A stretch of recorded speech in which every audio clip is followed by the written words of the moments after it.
Hey guys, Nika here. So today we are going to talk about profitability and give you a couple things to consider when we are talking about profitability of your business, company, or nonprofit. It is not always about just raking in the cash and making lots of sales. There are a lot of other things that go into, or actually that need to be considered when you're talking about profitability and your finances. So I'm going to give you a couple things to consider. I have 5 or 6 things here and kind of walk through them. Anyways, the first is determining and focusing on profitability at the beginning of your company is really, really essential. So understanding, how are you going to make money? What areas do you need to focus on in order to increase that revenue? What's your ROI? And how are you going to reach potential customers? What are you going to do for marketing? And what are you selling? What is your product?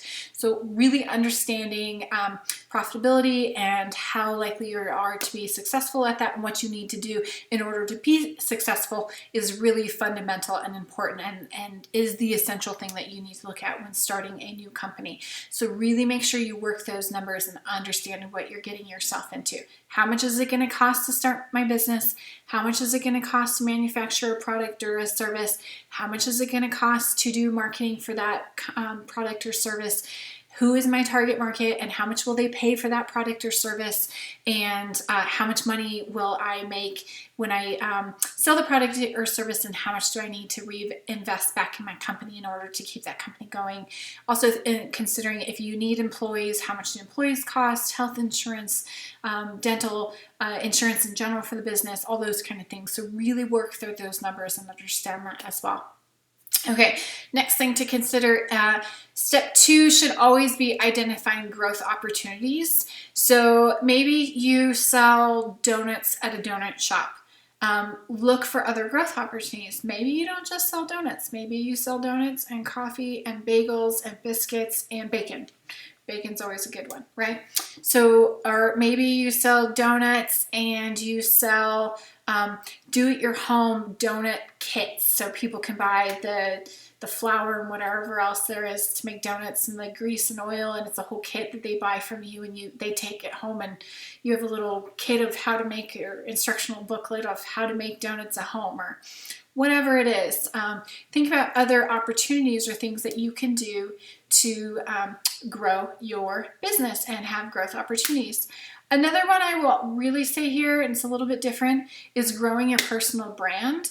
So I'll give you an example. I read this in the Gary Vaynerchuk book a while ago. He gave a good example, so I can't take credit for this. But there is a dentist who, I think she's an orthodontist or something, and she started doing funny dentist videos on, I believe it's Snapchat.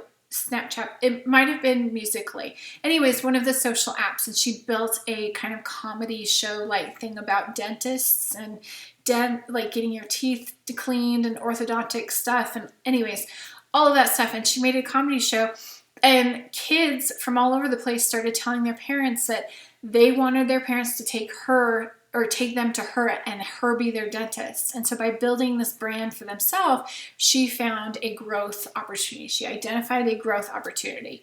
So that's a kind of a roundabout way, but it's a really cool way to find other opportunities of how you can bring in clients and how you can sell more products. Okay, moving on to the next one, we're going to talk about measuring growth can be done by looking at all sales, number of staff, marketing shares, and turnover. So really understanding your numbers for each of those areas. So I'll go over them again. Sales, number of staff, market share, and turnover. So turnover could be 2 things. Turnover is the turnover of your products, how quickly you're turning over your products, bringing them in, and then selling it back out and refilling your shelves. The other thing is turnover with your staff. It's really important to understand staff turnover because that can affect your bottom line number. If you do not have a full staff and you have other staff that are doing 2 or 3 jobs in order to keep the business afloat because you have tons of turnover, you're going to burn out those staff and those people are going to quit. And it takes you a long time to train new staff and get them up to full speed. So it's really important to watch your actual employee turnover rate as well and try to keep that as a minimum, at a minimum. I have another video, I'll link to it as well, talking about how to build a positive community culture within your office or amongst your staff and keep your employees happy. And so I'll link to that below too, so you guys can have some ideas of how to minimize turnover and keep employees really happy. All right, moving on to the next thing to consider.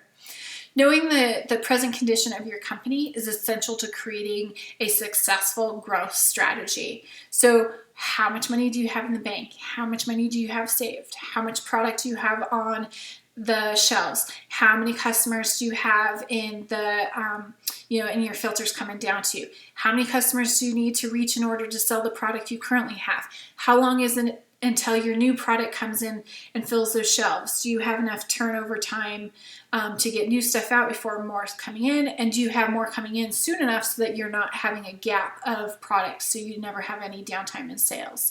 So there's a lot of things to consider, but making sure you know your numbers in this area and really understanding your systems and how everything plays into each other here and really overlaps each other. So understanding what is the present condition of your business, and by doing this and really looking at these numbers maybe every 30, 60, or 90 days. I would do it at least every 90 days. 6 months to a year, you can lose a lot of traction, or a lot of bad things can happen. So every 60 to 90 days is a really good thing to kind of just review and see where your company's at. And do this with your whole team as well, so they have an idea of where things are at and how things are going, because they might be able to identify areas of growth or changes that you can help to increase your bottom line, those kind of things that you may have missed, but they see with fresh eyes. And so it's really important to look at your present condition of your company with the whole team, so everybody's on the same page and everyone's invested in the same way. Okay, moving on to the next one. Getting dry mouth. Anyways, moving on to the next one. So profit is the key to survival of a company, but growth is the key to long-term success. So profit is, in the beginning, you need to make sure that your company is making some profit so that you're not going into the red and you don't end up having to shut down your company. Growth is the thing to focus on long term, because once you become profitable, you want to figure out how you can replicate that over and over again so that you can grow your company to make it much, much larger and bring in more employees and more revenue and those kinds of things. Not all companies want to grow to be huge companies, and that's totally fine. If you don't want to, that's fine. So then you're really just making sure that that bottom line, your profit, is always successful and positive, and you're not getting to that red area. So understanding that profit and growth are two different things, and that profit is the key to survival, and growth is the key to long-term success and long-term expansion. So the one last thing I will say is, if an expense doesn't support your long-term goal, skip it. Make sure that you're spending that money wisely.